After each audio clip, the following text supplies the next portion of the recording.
ವಾಸವಿ ವರಪುತ್ರ, ಕರ್ನಾಟಕ ಆರ್ಯ ವೈಶ್ಯ ಮಹಾಮಂಡಳಿಯ ರಾಜ್ಯಾಧ್ಯಕ್ಷರು ಹಾಗೂ ಜನಪ್ರಿಯ ವಿಧಾನ ಪರಿಷತ್ ಶಾಸಕರಾದ ಡಾಕ್ಟರ್ ಟಿ.ಎ. ಶರವಣ ಅವರಿಗೆ ಜನ್ಮದಿನದ ಹಾರ್ದಿಕ ಶುಭಾಶಯಗಳು. ಶುಭ ಕೋರುವವರು ಕರ್ನಾಟಕ ಆರ್ಯ ವೈಶ್ಯ ಮಹಾಮಂಡಳಿಯ ಪದಾಧಿಕಾರಿಗಳು ಹಾಗೂ ಆರ್ಯ ವೈಶ್ಯ ಬಂಧುಗಳು. ಸಾರ್ವಜನಿಕ ಜೀವನ ಮತ್ತು ರಾಜಕೀಯ ಜವಾಬ್ದಾರಿಗಳಿಗೆ ಸಂಬಂಧಿಸಿದಂತೆ ಕೇಂದ್ರ ಸಾರಿಗೆ ಸಚಿವ ನಿತಿನ್ ಗಡ್ಕರಿ ಅವರು ನೀಡಿರುವ ಅಚ್ಚರಿಯ ಹೇಳಿಕೆಯೊಂದು ರಾಜಕೀಯ ವಲಯದಲ್ಲಿ ಭಾರೀ ಚರ್ಚೆಗೆ ಹಾಗೂ ಸಂಚಲನಕ್ಕೆ ಕಾರಣವಾಗಿದೆ. ನಾಗ್ಪುರದಲ್ಲಿ ನಡೆದ ಸಾರ್ವಜನಿಕ ಕಾರ್ಯಕ್ರಮವೊಂದರಲ್ಲಿ ಮುಕ್ತವಾಗಿ ಮಾತನಾಡಿದ ನಿತಿನ್ ಗಡ್ಕರಿ, ನಾನು ಮೊದಲಿನಂತೆ ಇನ್ನು ಮುಂದೆ ಹೆಚ್ಚು ಕೆಲಸ ಮಾಡಲು ಸಾಧ್ಯವಿಲ್ಲ.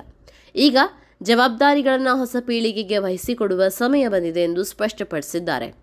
ಕೇಂದ್ರ ಸಂಪುಟ ಪುನರ್ರಚನೆಯಾಗಲಿದೆ ಎಂಬ ವದಂತಿಗಳು ವ್ಯಾಪಕವಾಗಿ ಹರಿದಾಡುತ್ತಿರುವ ನಿರ್ಣಾಯಕ ಘಟ್ಟದಲ್ಲೇ ಗಡ್ಕರಿ ಅವರಿಂದ ಈ ರೀತಿಯ ಹೇಳಿಕೆ ಹೊರಬಂದಿರುವುದು ರಾಷ್ಟ್ರೀಯ ರಾಜಕಾರಣದಲ್ಲಿ ಹಲವು ಕುತೂಹಲಗಳನ್ನು ಹುಟ್ಟುಹಾಕಿದೆ.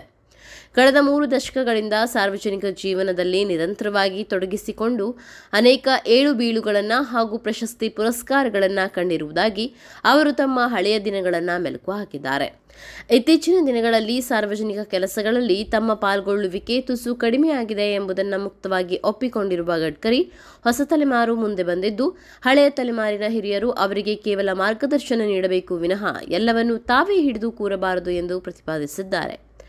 ಬಿಜೆಪಿಯ ರಾಷ್ಟ್ರೀಯ ಮಟ್ಟದ ಸಂಘಟನಾತ್ಮಕ ಬದಲಾವಣೆಗಳ ಬೆನ್ನಲ್ಲೇ ಈ ಹೇಳಿಕೆ ಹೊರಬಿದ್ದಿರುವುದು ರಾಜಕೀಯ ವಲಯದಲ್ಲಿ ತೀವ್ರ ಚರ್ಚೆಗೆ ಗ್ರಾಸವಾಗಿದೆ.